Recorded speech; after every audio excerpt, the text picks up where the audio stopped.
Mr. Chief Justice, the Majority Leader expressed a preference for a break about 2 hours in, so it's the House Manager's request that I present, and then we take the break if that's acceptable for everybody.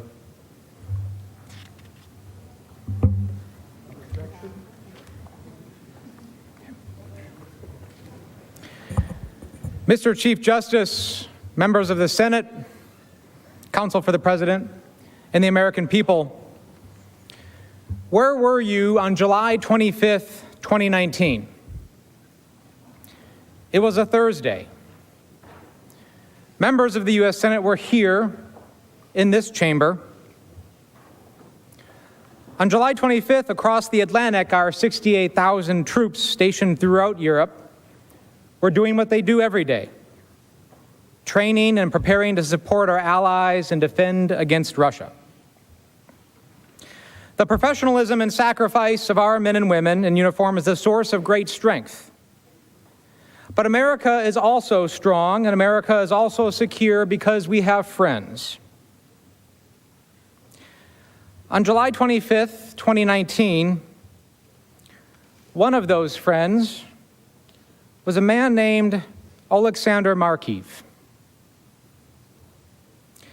In a story told by Sabra Ayers of the Los Angeles Times, Alexander was a soldier in the Ukrainian army, defending his country and Europe against Russian-backed forces on Ukraine's Eastern Front. He was in a trench. He was 38 years old. Alexander would later die defending his country during a mortar attack on his fighting position, giving his life, just like over 13,000 of his fellow Ukrainians, on the front lines of the fight for liberty in Europe. That same Los Angeles Times article painted a picture of what the Ukrainians were going through during this time. Quote, "Tens of thousands of Ukrainians, like Markiv, volunteered to help fight the Russian-backed separatists in the East. Many of them were sent to the front line wearing sneakers and without flak jackets and helmets, let alone rifles and ammunition. Ukrainians across the country organized in an unprecedented, united civil movement not seen since World War II to raise money to supply their ragtag military with everything from soldiers' boots to bullets. And while our friends were at war with Russia, wearing sneakers, some without helmets, something else was happening. On July 25th, President Trump made a phone call. He spoke with Ukrainian President Zelensky and asked for a favor. And on that same day, just hours after his call, his administration was quietly placing an illegal hold on critical military aid to support our friends. So why should any American care about what's happening in Ukraine? Timothy Morrison, former senior director for Europe and Russia at the NSC, put it bluntly. Third, continue to believe Ukraine is on the front lines of a strategic competition between the West and Vladimir Putin's revanchist Russia. Russia is a failing power, but it is still a dangerous one. The United States aids Ukraine and her people so they can fight Russia over there, and we don't have to fight Russia here. Support for Ukraine's territorial integrity and sovereignty has been a bipartisan objective since Russia's military invasion in 2014. It must continue to be. We help our partner fight Russia over there so we don't have to fight Russia here. Our friends on the front lines and trenches with sneakers. Following Russia's invasion of Ukraine in 2014, the United States has stood by Ukraine. Our diplomats and military commanders have long said that supporting Ukraine makes us safer. But you don't need me to tell you that. You all know it very well. When the funding for this security assistance came up for a vote under this roof, 87 of you voted for the aid. And many of you have been staunch advocates for Ukraine, working in a nonpartisan way to support our friends. And that support makes a lot of sense, because politics should not play a part in ensuring that Ukraine can battle Russian aggression and ensure that freedom wins in Europe. This body has in so many ways set that example. Protecting Europe from Russia is not a political game. Let me provide some background. In early 2014, in what became known as the Revolution of Dignity, Ukrainian citizens demanded democratic reforms and an end to corruption, ousting the pro-Russian president. Within days, Russian military forces and their proxies invaded Ukraine, annexing Crimea and occupying portions of eastern Ukraine. Since 2014, more than 13,000 Ukrainians have been killed because of the conflict, and over 1.4 million have been forced from their homes. Russia's invasion of Ukraine is the first attempt to redraw Europe's borders since World War II. In 2017, then Secretary of Defense James Mattis summed it up well. He said, quote, "Despite Russia's denials, we know they are seeking to redraw international borders by force, undermining the sovereign and free nations of Europe." And as Ambassador Taylor put it, Russian aggression in Ukraine dismissed, quote, "dismissed all the principles that have kept the peace and contributed to prosperity in Europe since World War II." It's clear that Russia is not just a threat in Europe, but for democracy and freedom around the world. Our friends and allies have also responded, imposing sanctions on Russia and providing billions of dollars in economic, humanitarian, and security assistance to Ukraine. This has been an international effort. Today, the European Union is the single largest contributor of foreign assistance to Ukraine, having provided roughly $12 billion in grants and loans since 2014. And the United States has provided over $3 billion in assistance in that time. Because we all know that we can't separate our own security from the security of our friends and allies. That's why the U.S. has provided economic security and humanitarian assistance in the form of equipment and training.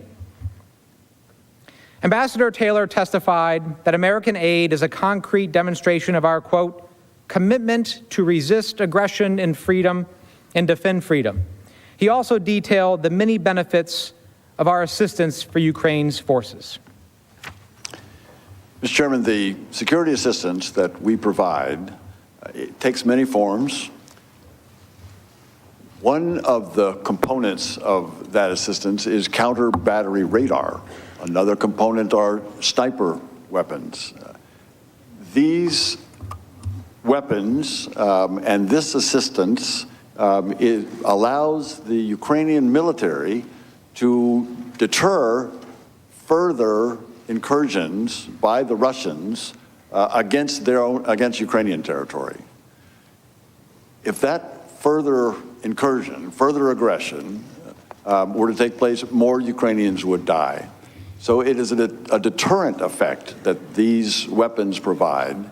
It's also the ability, it gives the Ukrainians the ability to negotiate from a position of a little more strength when they negotiate an end to the war in Donbass, negotiating with the Russians.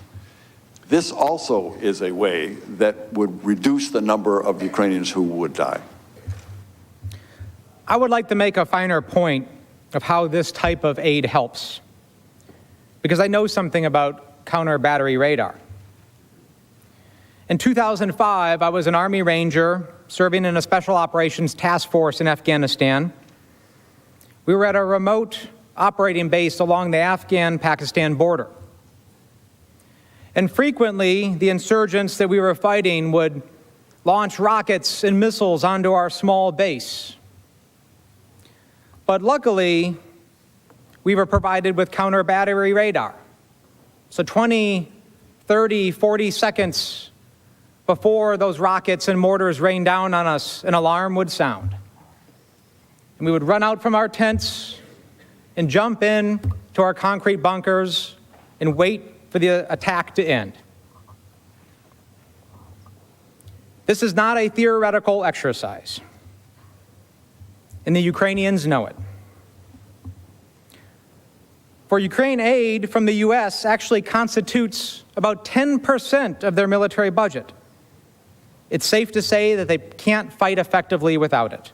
So there is no doubt U.S. military assistance to Ukraine makes a real difference in the fight against Russia.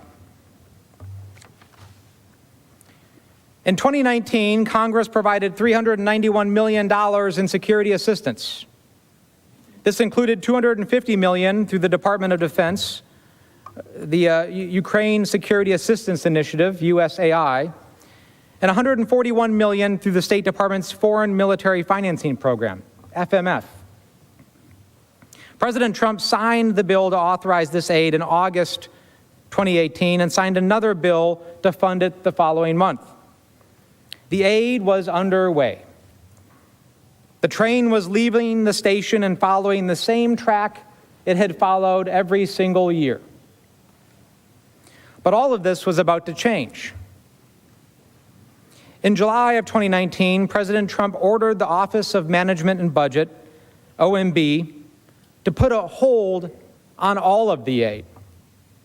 The president personally made this decision even after his own appointed advisors warned him that it wasn't in our country's interest to withhold the aid. After overwhelming support in this Senate and against long-standing policy, even in his own administration. But what's most interesting to me about this is that he was only interested in the Ukraine aid. Nobody else. The U.S. provides aid to dozens of countries around the world. Lots of partners and allies. He didn't ask about any of them. Just Ukraine. The most important question here is, why would he do that? What was his motivation? Well, we now know why. This hold shocked people across our own government. The Department of Defense, along with the State Department, had already certified to Congress that Ukraine had implemented sufficient anti-corruption reforms to get the funds. And the Defense Department had already notified Congress of its intent to deliver the assistance. So let's recap all of this. Congress had already funded it. Our own government had already certified that it met all the standards it had met every other year. And Congress had already been notified just like every other year. In a series of meetings of the national security agencies, everyone except the OMB supported the provision of the assistance. And OMB, as we know, is headed by Mick Mulvaney, the president's chief of staff. Ukraine experts at DOD, the State Department, and the White House emphasized that it was in the national security interest of the U.S. to continue to support Ukraine in its fight. But it wasn't just the national security concern, because many people thought that the hold was just outright illegal. And they were right. It was. The president's hold did violate the law, because just last week, Congress's independent, nonpartisan watchdog, the Government Accountability Office, released an opinion finding that the hold was illegal. President Trump held the military aid money for so long that the administration ran out of time to spend the money. Ultimately, even after the president lifted the hold on September 11th, again with no clear explanation why, we, the Congress, had to pass another law to extend the deadline, delaying the delivery of the aid. In the same LA Times article that told the story about our friend Mr. Markiv, Ukrainian defense spokesperson said that even though the hold had been lifted, this was in September, quote, "It has not reached us yet." That spokesperson went on to say, quote, "It is not just money from the bank, it is arms, equipment, and hardware." And to this day, millions of dollars still haven't been spent. Although our government neither informed Ukraine of the hold nor publicly announced it, Ukraine quickly learned about it. On July 25th, the same day as President Trump's call with President Zelensky, officials at Ukraine's embassy here in Washington emailed DoD to ask about the status of the funding. By mid-August, officials at DoD, the State Department, and the NSC received numerous questions from Ukrainian officials about the hold. Everyone was worried. And not just because of the urgent need for the equipment on the front lines, but also because of the message that it sent. You see, President Zelensky had just been sworn in. They were very vulnerable. And as we all know, Vladimir Putin looks for vulnerability. He looks for hesitation. He looks for delay. And any public sign of a hold on that aid could be a sign of weakness that could show him it was time to pounce. President Trump's hold on the Ukraine assistance was eventually publicly reported on August 28th. As we will explain, Ukraine fully understood that the hold was connected to the investigations that President Trump wanted. On February 28th, DoD notified Congress that it had intended to deliver $125 million of assistance appropriated in September, including, quote, more than $50 million of assistance to deliver counter-artillery radar and defense lethal assistance. Congress cleared the notification, which enabled DoD to begin spending the funds. For Ukraine to receive the remaining $125 million, Congress required that the Secretary of Defense, in coordination with the Secretary of State, certify that the government of Ukraine had taken substantial anti-corruption reforms. Deputy Assistant Secretary of Defense Laura Cooper and senior officials across our government conducted a review to evaluate whether Ukraine had met the required benchmarks. Ms. Cooper explained that the review involved, quote, pulling in all the views of the key experts on Ukraine defense and coming up with a consensus view, which was then run up the chain in the Defense Department to quote, ensure we have approval. By May 23rd, the anti-corruption review was complete and DoD certified to Congress that Ukraine had complied with all of the conditions and that the remaining half of the aid should be released. But again, you don't have to take my word for it. On May 23rd, in a letter to Congress, one of President Trump's senior political appointees, the Undersecretary of Defense for Policy, wrote, quote, on behalf of the Secretary of Defense and in coordination with the Secretary of State, I have certified that the government of Ukraine has taken substantial actions to make defense institutional reforms for the purposes of decreasing corruption, increasing accountability, and sustaining improvements of combat capability enabled by U.S. assistance, end quote. Congress then cleared the funding, which should have allowed Ukraine to receive the aid, but we know that's not what happened. On June 18th, as DoD was preparing to send the aid, they issued a press release, like they normally do, announcing that it would provide $250 million in security assistance to Ukraine for, quote, additional training, equipment, and advisory efforts to build the capacity of Ukraine's armed forces. So this included sniper rifles, rocket-propelled grenades, counter-artillery radar, command and control, electronic warfare, secure communications, vehicles, night vision, and medical equipment. However, according to the New York Times, one day after the Defense Department issued this press release, one day, Assistant to the President Robert Blair, who works for Mick Mulvaney, called OMB, Acting Director Russell Vought, to tell him, quote, we need to hold it up. The it was the assistance. That same day, June 19th, President Trump gave an interview on Fox News where he raised the so-called CrowdStrike conspiracy theory that Ukraine, not Russia, had interfered in the 2016 election, a line he would echo during his July 25th call with President Zelensky. This theory, by the way, has been advanced by Russian propaganda that try to take attention away from Russian interference and shift it onto Ukraine. And it's a theory that has been universally debunked by U.S. intelligence and law enforcement. Nonetheless, the president, spurred by the June 18th press release, And with the false theory that Ukraine interference in the with the false theory about the Ukraine interference, supposedly, in the 2016 election, the president started asking about the Ukraine assistance. And on June 19th, OMB Associate Director for National Security, Michael Duffy, emailed Elaine McCusker, the DoD comptroller.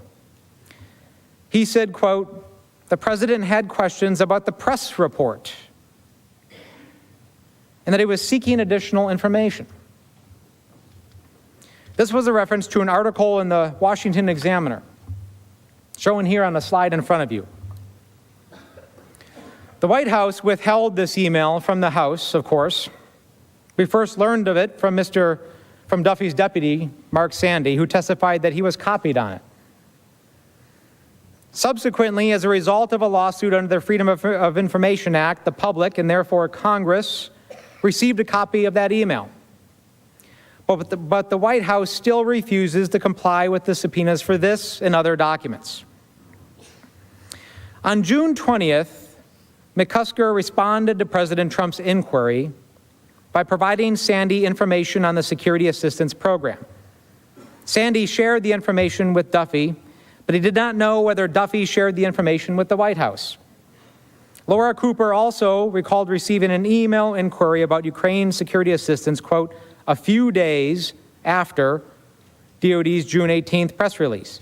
She noted that it was, quote, relatively unusual to receive questions from the president. In response, DoD provided materials explaining that the $250 million funding package was for additional training, equipment, advisory efforts to build the capacity of Ukraine's armed forces. DoD emphasized, quote, almost all of the dozens of vendors are U.S. companies, meaning that this funding also benefited U.S. businesses and workers. Nonetheless, President Trump put the wheels in motion to freeze the funds shortly after learning about DoD's plan to release the funds. According to a New York Times article on June 27th, Chief of Staff Mulvaney emailed Blair, quote, I'm just trying to tie up some loose ends. Did we ever find out about the money from Ukraine and whether we can hold it back? Blair reportedly responded that it would be possible, but not pretty. He added, quote, expect Congress to become unhinged. And I suppose he said that for all the reasons we talked about earlier, because this chamber and our chamber on the other side of the Capitol resoundingly supports it. And that was just the Defense Department assistance to Ukraine. For 2019, Congress also appropriated $141 million to Ukraine through the State Department. Unlike the Defense Department funding, which was approved by Congress and ready to be spent, OMB blocked the State Department from even seeking Congress's approval to release the funds. And I'd like to pause here to once again stress that we have learned a lot about the circumstances around the initial hold only from the public release of and reporting about these emails in the past few weeks. The White House has refused to provide these emails in response to a subpoena. Mick Mulvaney and Rob Blair refused to comply with the subpoena to testify. These emails are just a few of the many thousands that likely exist on this topic, but which have been concealed from Congress and the American people because of the ongoing obstruction.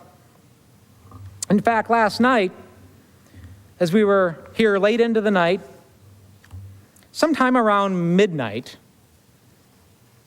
a new tranche of documents were released under a Freedom of Information Act request by an independent watchdog that had been asking for them. They were released last night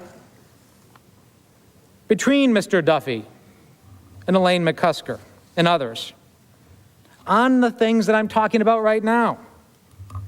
Unfortunately, as you can see, there isn't a lot to read here because it's all blacked out. So if the president's lawyers contest any of the facts that I'm talking about, you should demand to see the full record. The American people deserve to see the full truth when it comes to presidential actions. But back to the timeline. From July to September 2019, the president and his advisors at the White House and OMB implemented the hold on Ukraine assistance through an unusual and unlawful process. First, on July 3rd, the State Department notified DOD and NSC staff that OMB was blocking its notification to Congress. According to Jennifer Williams, Vice President Pence's aide, the hold on this assistance, quote, came out of the blue because it had not been previously discussed by OMB or NSC. Around July 12th, President Trump directed that a hold be placed on the DOD security assistance as well. That day, Mr. Blair sent an email to Duffy at OMB informing him that, quote, that the president is directing a hold on military support funding for Ukraine. Around July 15th, Tim Morrison learned from Deputy Director or Advisor Charles Kupperman, quote, that it was the president's direction to hold the assistance. Several days later, Duffy and Blair again exchanged emails about Ukraine and security assistance. And Sandy testified that in these emails, Duffy asked Blair about the reason for the hold. Blair provided no explanation. Instead, he said, quote, we need to let the hold take place. And then, quote, revisit the issue with the president. Between July 18th and July 31st, the NSC staff convened several interagency meetings at which the hold on security assistance was discussed. Remember those dates, July 18th to July 31st. According to Mark Sandy and other witnesses, several facts emerged. First, the agencies learned that the president himself had directed the hold through OMB. Second, no justification or explanation was provided for the hold, despite repeated questions. Third, except for OMB, all agencies supported military aid because it was in the national security interest of the United States. And fourth, many were concerned that the hold was outright illegal. Ambassador Taylor learned of the hold on July 18th. He said, quote, the directive had come from the president to the chief of staff to OMB and that he, quote, sat in astonishment because one of the key pillars of our strong support for Ukraine was threatened. David Holmes, a diplomat at the U.S. Embassy in Kyiv, testified that he was shocked by the hold. Although there was initially some question as to whether the hold applied to DOD funds, which was already cleared by Congress, it soon became clear that the hold applied to all $391 million. Tim Morrison testified that DOD officials raised concerns at a meeting on July 23rd about whether it was, quote, actually legally permissible for the president to not allow for the disbursement of the funding. These concerns related to possible violations of the Impoundment Control Act, the law that gives the president the authority to delay or withhold funds only if Congress is notified of those intentions and approves the proposed action. Of course, neither of those things had been done. The issue was escalated quickly, and at a senior-level meeting on July 26th, OMB remained the lone voice for holding the aid. According to Tim Morrison, OMB said that President Trump was concerned about corruption in Ukraine. Cooper from DOD also attended the July meeting. She received no further understanding of what was meant by corruption. There was never a principals meeting convened on this issue, but there was a fourth and final interagency meeting on July 31st. Remember that date? A fourth and final one.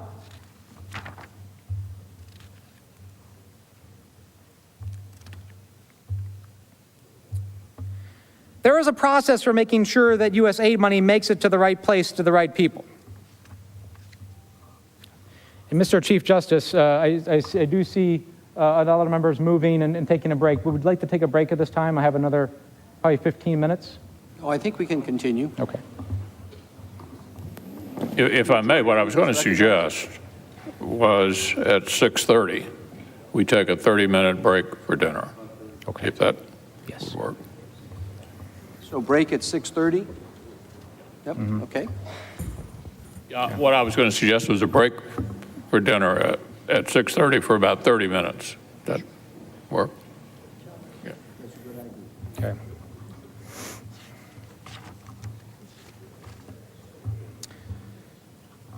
So we know there was a hold, but there was no lawful way to implement that hold. So the OMB had to use creative methods.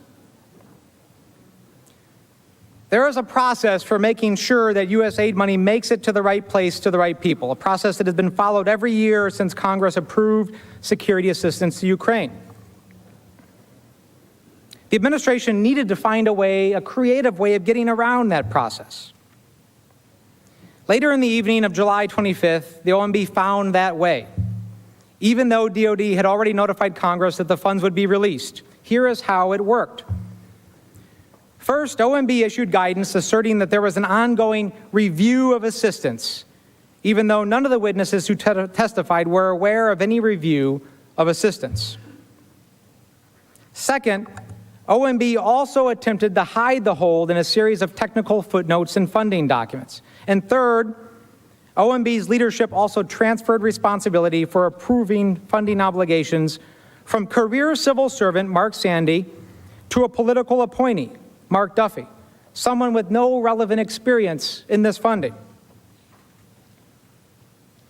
Based on recent public reporting and documents DOD released under the Freedom of Information Act, we learned that on July 25th, approximately 90 minutes after President Trump's phone call with President Zelensky, Mr. Duffy put this three-pronged plan into motion when he sent an email to senior DOD officials, copying Sandy. The email is in front of you. In this email, Duffy stated, quote, "Based on guidance I have received and in light of the administration's plan to review assistance to Ukraine, please hold off on any additional DOD obligations of these funds pending direction from that process." Duffy also underscored, quote, "Given the sensitive nature of the request, I appreciate you keeping that information closely held to those who need to know to execute the direction." In other words, don't tell anybody about it. Later that day, Sandy approved and signed the first July 25th funding document, which delayed funding until August 5th. Sandy testified that the purpose of this and subsequent footnotes, quote, was to preclude obligation for a limited period of time, but enable planning and casework to continue. Sandy also testified that his use of footnotes was unusual and that in his 12 years of OMB experience, he could, quote, not recall another event like it. On July 29th, Duffy told Sandy he would no longer be responsible for approving the release of DOD Ukraine funding. This was only weeks after Sandy had raised questions about the legality of the president's hold. Duffy also revoked the authority for approving the release of the State Department funding from Sandy's colleague at OMB. In short, Duffy assumed approval authority for all $391 million of the assistance. Over the next several weeks, with Duffy in charge, OMB continued to issue funding documents that kept kicking the can down the road, supposedly to allow for an interagency process. And remember, an interagency process that had already wrapped up back in July. While inserting the whole time footnotes throughout the apportionment documents, stating that the delay wouldn't affect the program. And yet concerns continued to be relayed within DOD that it had. In total, OMB issued 9 of these documents between July 25th and September 10th. Even as OMB was implementing the president's hold, officials inside OMB advocated for the release of the funds. On August 7th, OMB staff sent a memo to Director Vaught, recommending removing the hold because the assistance was consistent with the national security strategy in terms of 1, supporting a stable, peaceful Europe, 2, the fact that the aid countered Russian aggression, and 3, that there was bipartisan support for the program. This meant that experts at every single relevant agency involved opposed the hold. By mid-August, DOD raised concerns that it might not be able to fully spend the DOD funds before the end of the fiscal year. Laura Cooper testified that DOD estimated $100 million of the aid was at risk of not getting to Ukraine. DOD concluded that it could no longer support OMB's claim that the footnotes, quote, that in the footnotes that, quote, this brief pause in obligations will not preclude DOD's timely execution of the final policy direction, end quote. Sandy testified that this sentence in the footnote was, quote, at the heart of that issue about ensuring that we don't run afoul of the Impoundment Control Act. Records produced in response to a FOIA lawsuit show that Mr. Duffy and Ms. McCusker exchanged emails on August 20th, and on that date, OMB modified the footnote. These emails are almost entirely redacted. However, all the subsequent footnotes issued by OMB during the pendency of the hold removed the sentence regarding DOD's ability to fully obligate the funds by the end of the fiscal year. Nevertheless, OMB continued to implement the hold at the President's direction. We know from emails released last night that as of September 5th, OMB was continuing to instruct DOD to hold the aid. OMB gave these emails to a private organization just because of a FOIA lawsuit. On September 5th, Duffy emailed McCusker the following, quote, no movement from Ukraine. Footnote forthcoming to continue hold through Friday, end quote.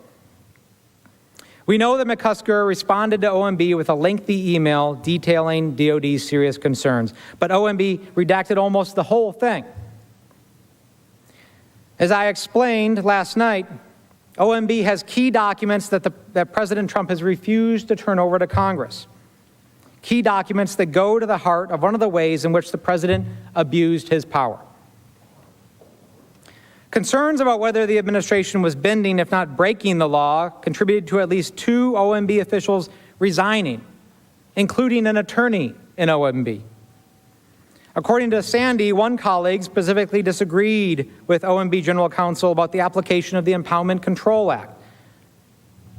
As I mentioned earlier, the Independent and Nonpartisan Government Accountability Office has already said that the hold was illegal. But you remember the OMB correspondence referencing the, quote, interagency process. As we now know, there was no interagency process. It had ended months before. They made it up. They had to make it up because they couldn't say the real reason for the hold. Sometime prior to August 16th, Ambassador Bolton had a one-on-one meeting with President Trump. According to Morrison, at that meeting, the president, quote, was not ready to approve the release of the assistance. Ambassador Bolton instructed Morrison to look for other opportunities to get the president's cabinet together to, quote, have the direct, in-person conversation with the president about this topic. Everyone was worried, including the president's national security advisor. In mid-August, Colonel Vindman drafted a presidential decision memorandum for Ambassador Bolton to present to President Trump for a decision on Ukraine security assistance. The memorandum recommended that the hold be lifted.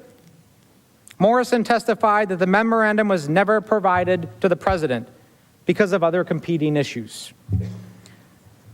Morrison testified that a meeting with the president was never arranged in August, reportedly because of scheduling problems. According to recent press reports, on August 30th, Secretary of Defense Esper, Secretary of State Pompeo met with President Trump and implored him to release the security assistance because doing so was in the interests of the United States. However, President Trump continued to ignore everybody. Later that day, Duffy emailed Undersecretary of Defense Elaine McCusker and wrote, quote, clear direction from POTUS to hold. The Ukrainian government knew of President Trump's hold on security assistance well before it was publicly reported on August 28th. This was not surprising. U.S. diplomat Catherine Croft testified it was, quote, inevitable that it was eventually going to come out.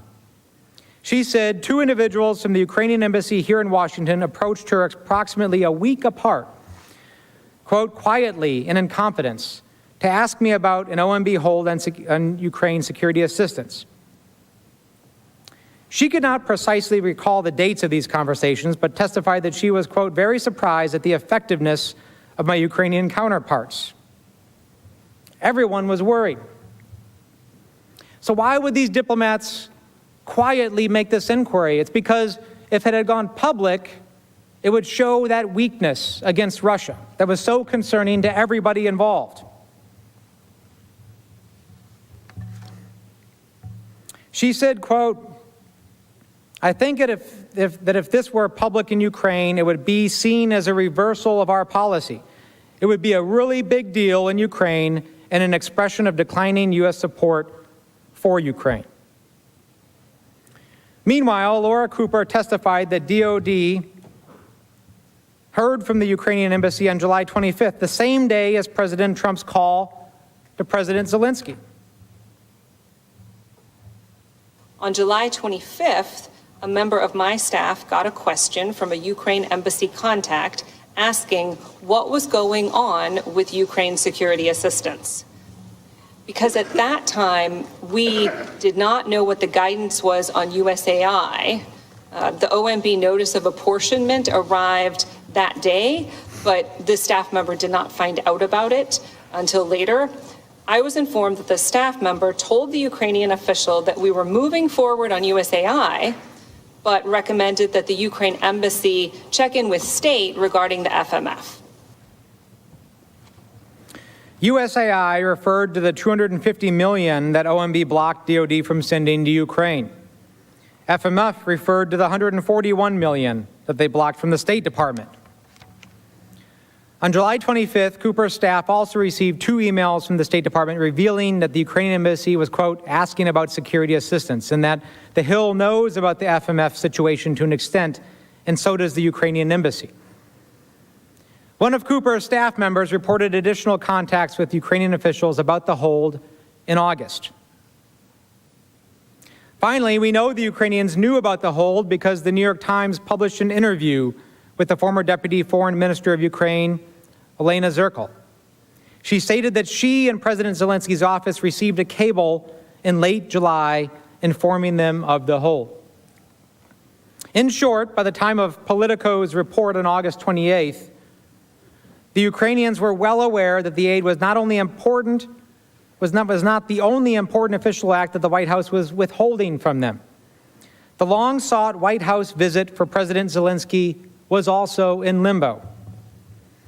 As all of this transpired, Ukrainian troops were still on the front lines in eastern Ukraine, facing off against Russian-backed forces, dying in defense of their country. Ambassador Bill Taylor visited those Ukrainian troops on July 26. He recalled seeing, quote, the armed and hostile Russian-led force on the other side of the damaged bridge across the line of the contact.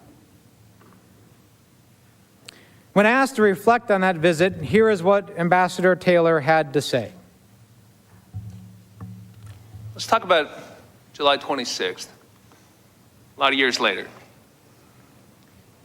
You go to the front, you go to Donbass with Ambassador Volker, I believe, and you're on the bridge and you're looking over on the front line at the Russian soldiers. Is that what you recalled? Yes, sir. And you said the commander there, the Ukrainian commander, thanked you for the American military assistance that you knew was being withheld at that moment. That's correct. How'd that make you feel, sir? Badly. Why? Because it was clear that that commander counted on us. It was clear that that commander had confidence in us. It was clear that that commander was appreciative of the capabilities that he was given by that assistance, but also the reassurance that we were supporting him. Like me, Ambassador Taylor is a combat veteran. In fact, he was awarded a Bronze Star. Ambassador Taylor knew how vital our military aid was to those Ukrainian troops because he knows what it feels like to have people counting on you. Members of the U.S. Senate, I know you believe that aid is important too, because 87 members of this body voted to support it. President Trump did not think the aid was important last year. He ignored you and the direction of Congress. He betrayed the confidence of our Ukrainian partners and U.S. national security when he corruptly withheld that aid. And he did so because he simply wanted to help his own political campaign. Our men and women in uniform deserve better. Our friends and allies deserve better. The American people deserve better.